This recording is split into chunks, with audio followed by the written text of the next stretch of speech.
ebusweni bakho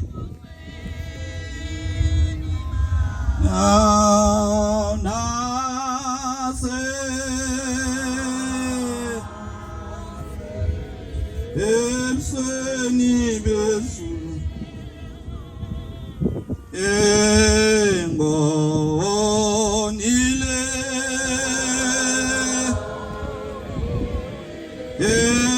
ebusweni bakho nase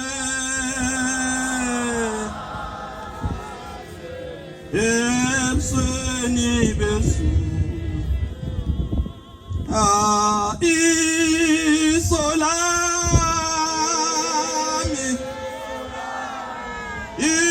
ingonisile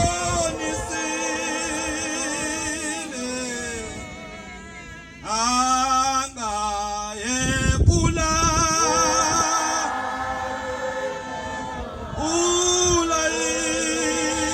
imithetho isolami ingonisile angayephula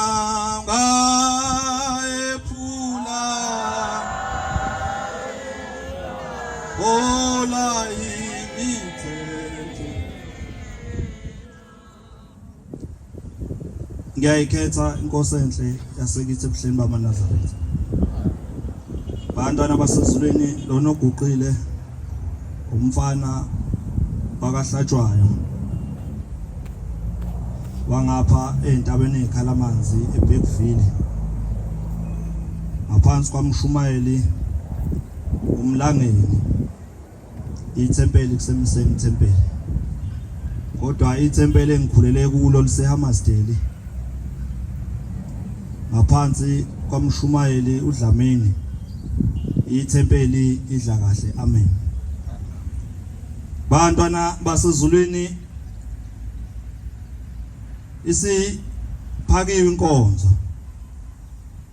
kodwa kungenzeka iwele ejeni engafanele noma azikhona ezifanele kodwa ke kujwayeleke ukuthi umuntu azibone efanele ukuguqa kanti akekho esimeni sokuguqa. Uthi uMshumayeli insizwa zesifungo ngizogadla bese ngehlela ngenzansi ngoba ngizogadla kuleli bandla. Insizwa yakhona uma kuyiSabatha kuwumthetho akuwona umbono, kuwumthetho ukuthi ifaka umNazaretha oyisivumo ocisha usondelane namaqakala. Njengoba sinikwe inkonzo awuqala uyibhuku ukuthi kufanele nokuguqa ngoba uthi umthetho uma kuyiSabatha enkonzweni kumele kube njalo.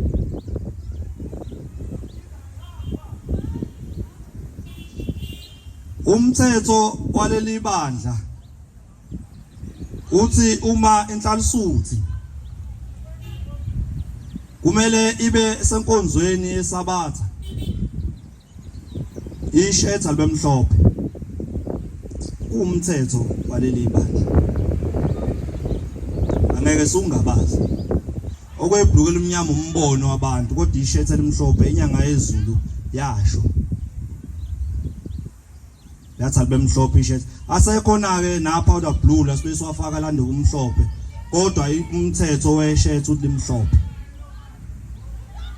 bese ifaka umqhele ekhanda. Ukhona isifo esingenile ngapha kithi insizweni angizukushumayela ngabaye ngoshumayela ngeinsizwa ngoba izona ezomgogodla ukukholwa kwaleli bandla laseNazaretha. Ukhona lento esingenile ngizocela ningivulela incwadi ngizovula yona incwadi kaMshumayeli 11 iqala evesini ka9.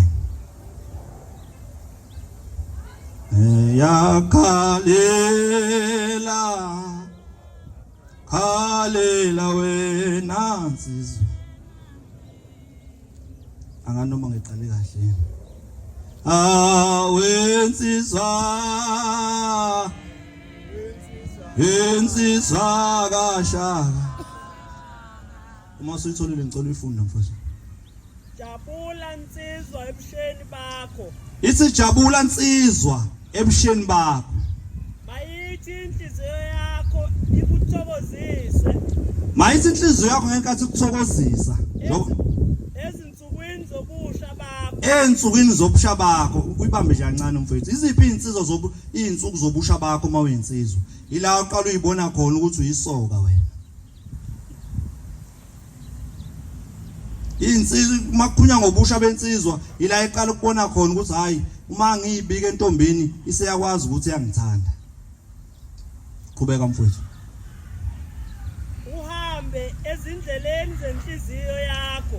Uhambe ngendlela zenhliziyo yakho. Manje usebusheni bakho uma kuthiwa kuleli bandla ethi umshumayeli zinsizwa nginifuna emthandazweni. Uthi wena hayi vele thina sisebasha umthandazo wabantu abadala. Angithi kuseyukuthanda kwenhliziyo yakho semusha. Makuthiwa kuye emgidini uthi hayi nangevike lizasazogida ngoba wazi ukuthi usemusha usazophila kade. Qhubeka mfowethu. Nasebusweni bamehlo akho. Konke okwenza ngoba ujabulisa amehlo akho. Wazi-ke kodwa nako kumele ukwazi ukuba ngenxa yakho konke lokho. Ngakho konke lokho sekubaliwe kokuthanda kwenhliziyo yakho. uThixo uyakuyisa ekwahluleni. uShembe uzokufaka ekwahluleni. Qhubeka mfowethu. Ngakho susa ukudabuka enhlizweni yakho. Ungafuni ke ma uShembe sekubambile. Bese uthi hayi mina ngiyadabukisa ule kudabukisa ngoba ebusheni bakho buzazi ukuthi wenza ukuthanda kwenhliziyo yakho. Ulahle okubi emzimbeni wakho. Ulahle okubi emzimbeni wakho. Ngokuba untwana nobusha buyize. Ubuntwana nobusha buyize. Kusho ukuthi into edlulayo. Kukhona isikhathi esawufika. Awusifunde leso sikhathi mfowethu. Khumbula umenzi wakho ezinsukwini zobusha bakho. Khumbula umenzi wakho ezinsukwini zobusha bakho. Zingakafiki izinsuku zokubi. Ngakafiki izinsuku zokubi. Neminyaka ingakasondeli. Neminyaka ingakasondeli. Lapho uyakuthi anginakho ukuthokoza kuyo. Ivale mfowethu. Inkosi kubusise. Kunesikhathi esizayo weinsizwa la uzothi khona wena eyimpilo inzima. Kuhle manje kusemnandi khona abazali. Kodwa khona isigaba esizayo la sifuna wena ukuthi ube indoda ungabi nobuxoki. Ngithe ngikhuluma ngeinsizwa namhlanje. Ithi kunesikhathi esizima esizayo. La uzoma khona wena sezinzima izinto zebheke wena engasekho umzali sekume wena phambili. Uma wenza izinto ungathathi ngenhlonipho noma kuthiwa kuyahanjwa kwenziwani wena ungeni wena ngoba uthi usemusha. Siyeza lesikhathi ekusobheka wena khona. Usufuna laba abasiza emva kwakho babenze lokho okufuna wena bangakwenzi ngoba uvele wenza ngobusha bakho uShembe sekufaye kwahluleni. Lenye imini ebuhleni indaba yokugcina. Kwaye kwasukuma inkosazana kuJulayi. Yakhuluma indaba yeBhika noEmpo. Akani noma khona nababekhona ngaleso sikhathi. Ithi kwakuhlela umcimbi. Kwakuhlelela umcimbi ubaba wekhaya wasethi ngizokwenza iphathi makuphela unyaka. Wasethenga isound system, wathenga iBhika, wathenga yonke into, wasebeka ekhaya, wasebuyele yosebenza la esebenza khona. Zasingane ziqala. Njobe ngekho ubaba zidlale le sound system kube mnandi ekhaya. Zayidlala kwaze kweza nezingane zomakhelane, kweza negebengu zafike zabona ukuthi la ekhaya kukhona isound system, kukhona uamp, khona yonke into. Noma ngingasayibe ngendlela eyiyo kodwa ngokuyihlaziya kwami lo ngizayibeka ngayo. Wathi mase kusondela umcimbi zase ifika igebengu igqekeza. Zathi ziyayithatha iBhika ziyasinda zathatha uamp zaphuma nawo. Uma sekufanele umcimbi system ikhale ayisakhali angani noma niyangizwa. Sekusela iBhika zodwa. Uyenzeka inkosazane yasho njalo isiphetha. Ithi mayihamba lapha ya kuthiwe hey yazi ayinhle ingane yakabani yazi yaphelela yathi iBhika ama hips. Yathi kodwa uamp enye indaba enkulu ngisho ukuthi mase kufanele ikhali ingakhali. ngoba isidlalwe abantu abaningi makafiki ilanga lomcimbi akhona amaNazaretha endlini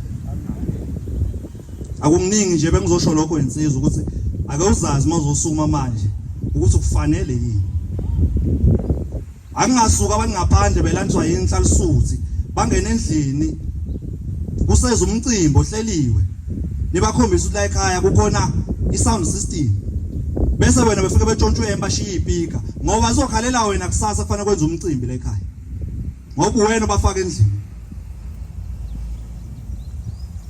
naye izodwa le ndalo manizwe lezangane lapha ngaphesheya yifa lethu akuzosuka wena nomngane wakho enijwalene naye kakhulu bese umkhombisa ubuhle bale sound system lapha ngaphesheya ngoba akeze ukuyithatha yena uzofika ngelanga nomadlala athatha uempa ahambe bese mase kufanele udlale wena sonomcimbi kini awusekho uem sekusele ipika zodwa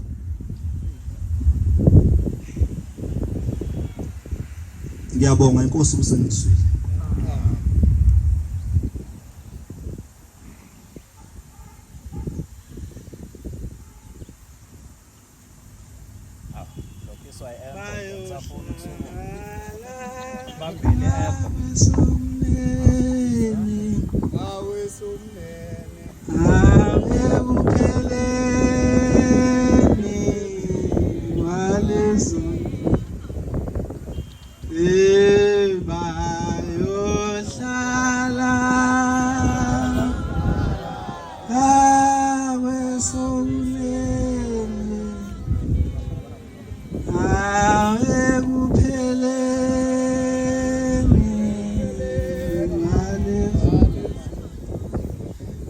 ngekhethi inkosi yasemhleni bamaNazaretha amen. Ngiphakama nginovalo. Cela ningikhumbuze insizwa. Niyazazi ihlabela zale ekhaya. Ngihlabela ngisihlabela konje sihlabela bani? 117. Vele nje kwafika ivesi nami ngibuka isikhala kithi hawo. Ngakhumbula intshumayelo yakashiwo umfundisi uChiliza ethi babe sesitimeleni kunensizwa eyaphakama ngoba ithi ivala isikhala uthi ngayitshetha ihlale phansi ngoba lesi sikhala lesi besivuloba size siba khona asikho kwa-17 madoda awu bangidlalisa irafu laba bafowethu laba kufike nje bese nginqena ukuya kwelinye ivesi maNazaretha 117 ivesi lokugcina amen. Ngicela sivumeke maNazaretha bayohlala ngawe somyeni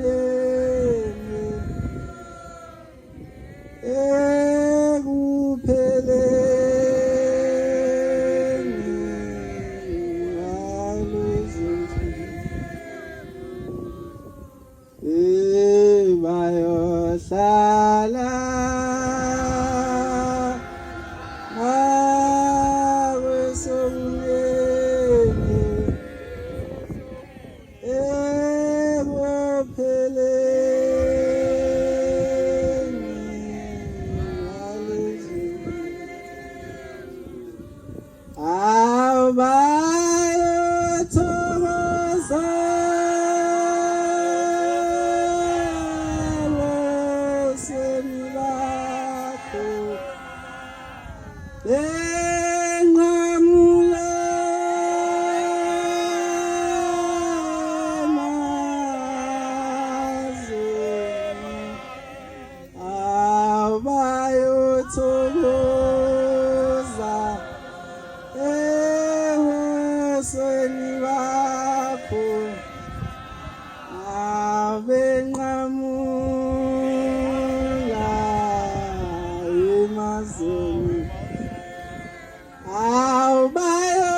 Bye.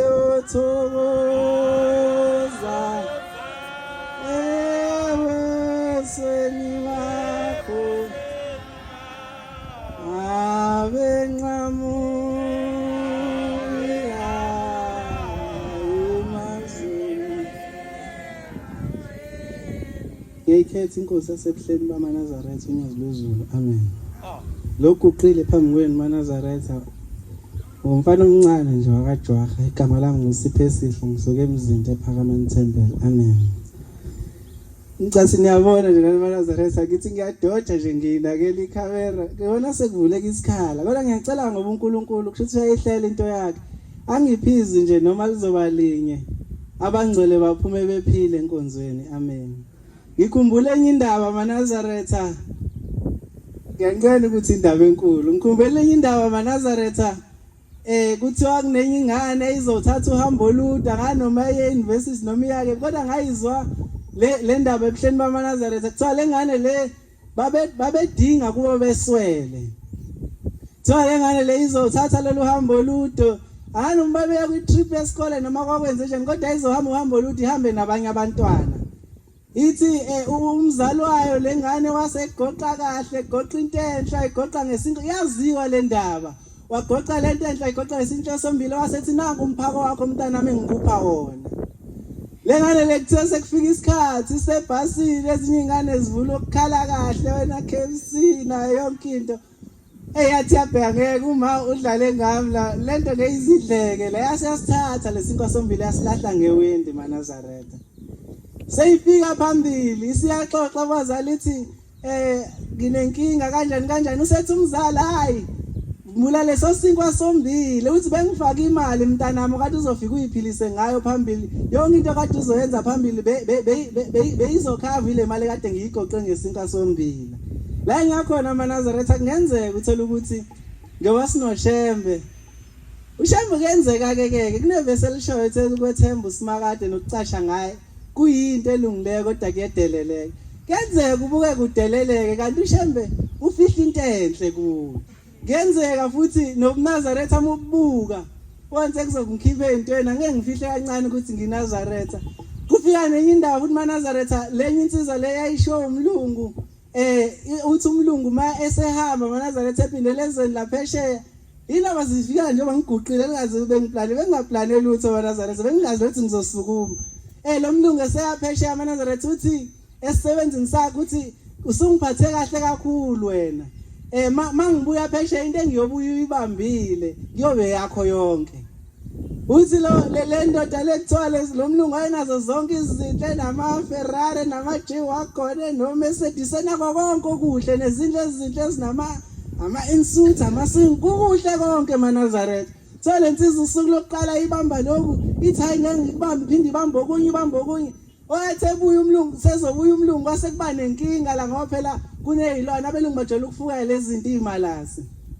Thothi sezobuya umlungu maNazaretha kwase yayisisweleka le malasi lethe mayisisweleka uyangithusa lo muntu yazi angijwayele la lokuvidorizer mina ngilale kumarobha abantu ngicasha ngecamera kodwa ngiyacela ukuba senkonzweni uthiwa maNazaretha lo muntu lo yayisidlule emhlabeni le malasi angifuni ukuthi yafa yasiba nephunga elibi maNazaretha ithe isiba nephunga elibi emalasi lena waseyithatha lo muntu ethi angiphuthume ngiye koyilahla ngithi mangilahla kuze ngizobuya ngikwazi ukubamba yonke into ezobe ingifanele kuze umlungu ezosimebuye nginikeze konke uyathi saphuma nje inyonyoba yayingena imoto yomlungu wasethola yona le mali sathi yiyo isiphe ngikupha sona ngoba ngibuya uphethe sona kungenzeka uShembe maNazaretha ushile noma njengoba sisele ezweni uNkulunkulu usibhekile kodwa sina sibuya sesibamba into zomhlaba sigcine sesamukela kona ukulahla kanti masibuya sibamba uShembe siyozuza ukuphila okuphakade ngixolise la ngone khona inkosi usenekuzweni amen.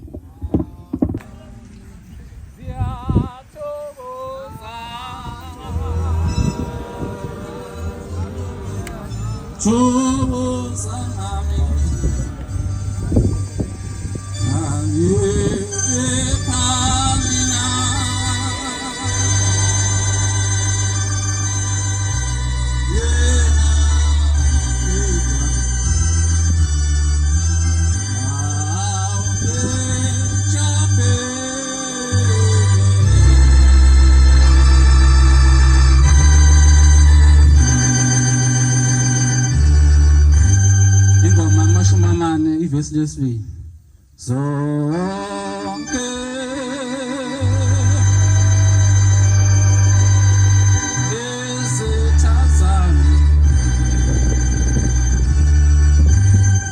Zami ziyathokoza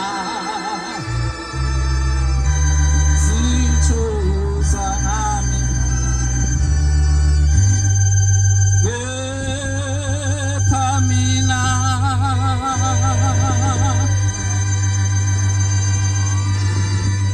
enangudwa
sebuhleni bamaNazaretha uphiwa inkosi azu enkandla amahlathi amnyama ushumayela ungema evukeni tempele enkabeni yedolobha lasenkandla maNazaretha siyabonga kakhulu ukuthi uShembe azivumele sibe ngamaNazaretha ebantwaneni bethu amen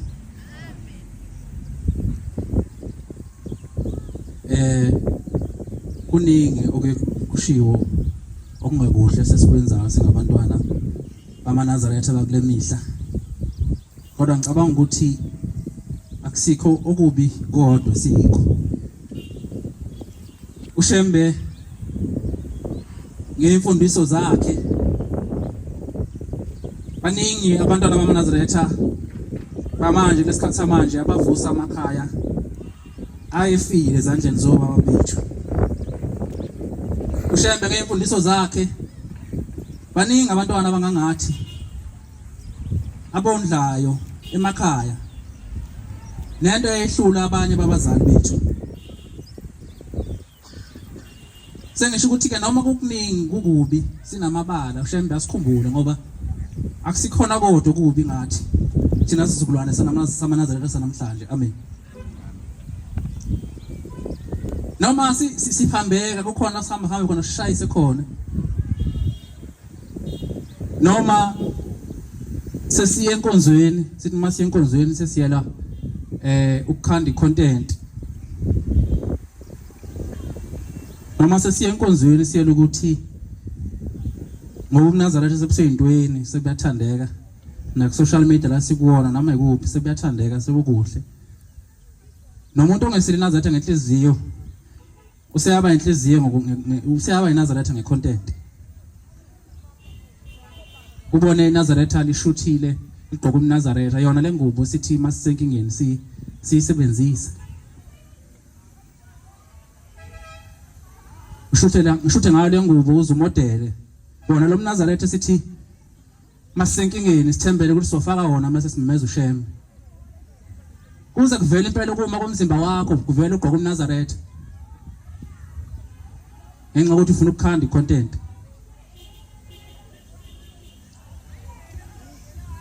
sekuyithini esijabulisa zonke izitho zobuNazaretha kahle kahle zonke yezitha zami ziyathokoza zithokoza ngami kepha mina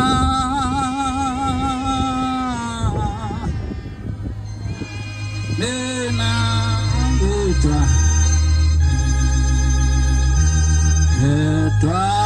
ngechapeli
ethi nomnikazi seshilo ukuthi zikhona izithombe zenu shuthani zona nifake zona ngenxa ukuthi sekubuya ngathi kusefashionini ukuthi uhamba noNyazi fawuphoqa ufake ifoto loNyazi noma seshilo athi lezi zenu nishuthayo kwencane ukufake zona ningiyeke mina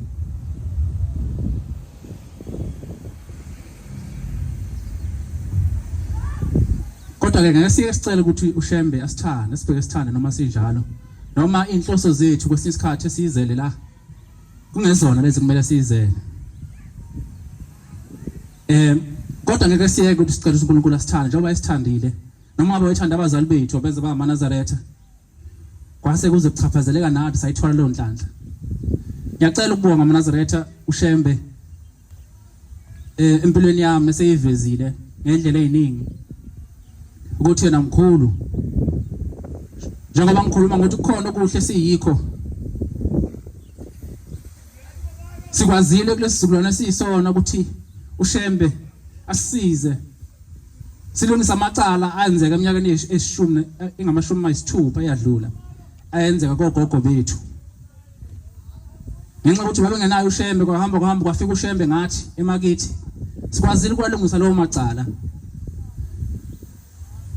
siyambonga uShembe ngokusivulela lokho abazali bethu kunamhlanje bamdumisa uShembe ngathi mhlawumbe ake kube yona nhloso leyo ukuthi abazali bethu bamdumisa uShembe ngathi enhlosweni zonke ebengaba khona mhlawumbe nokuthi mhlawumbe mawuyile eJudiya uzoshutha icontent uyifake noma mawuyile emhlanganweni noma mhlawumbe ungakwenza ke lokho kodwa mhlawumbe siyawuxela uNazaretha ngoba uNazaretha baye bathi abadala ingubo yensimbi ingubo yokuthi mawusenkingeni thina siye sithi masikhinyeka besithumelela amadimoni sivuke sibhoka uNazaretha mase ayabaleka amen manje wona lo Nazaretha futhi sekuthi ukukhanda icontent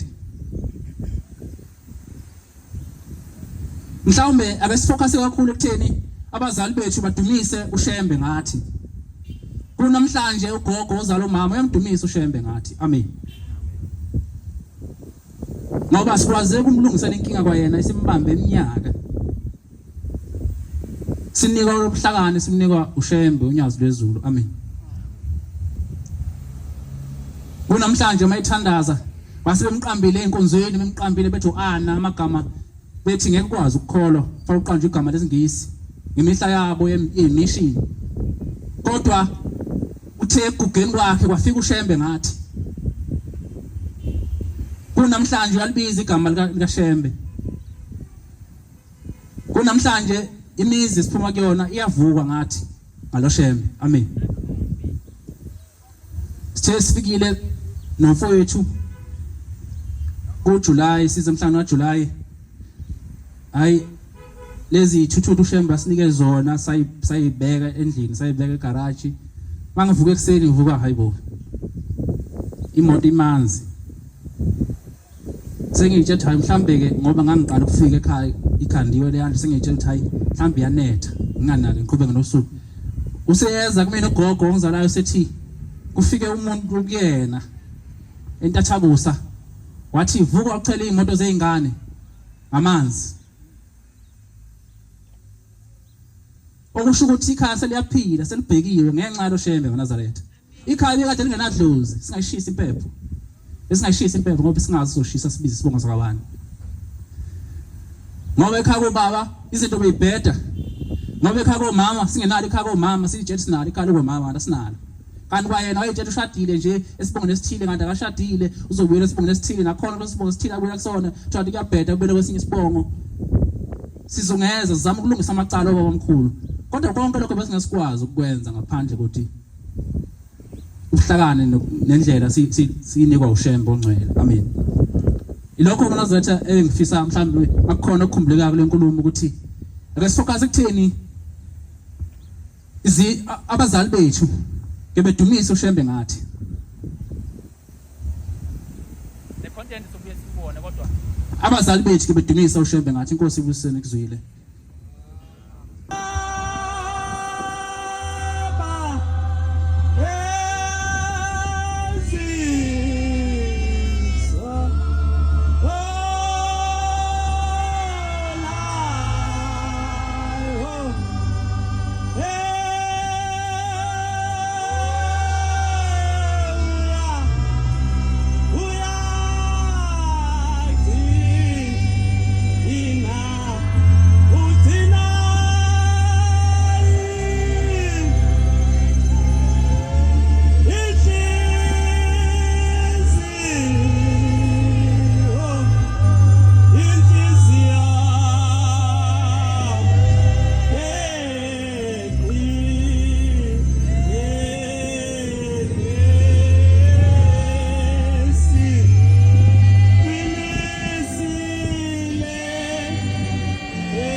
Sina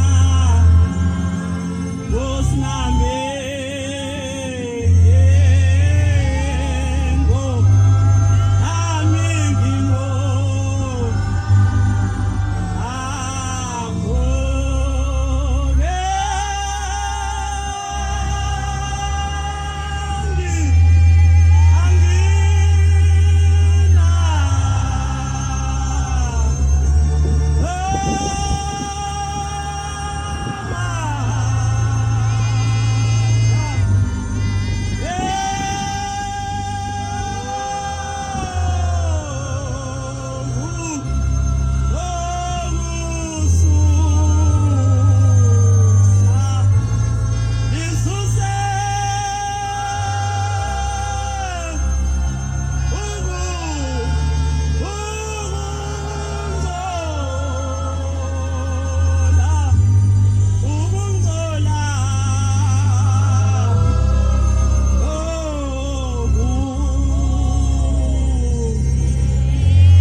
ngiyayikhetha inkosi yasebuhleni bamaNazaretha uNyazi Lwezulu lona uguqile inkosana yakwamkhize ezweni lakaSwayimani kodwa ke abazali sebasuka baya endaweni yaseHammersdale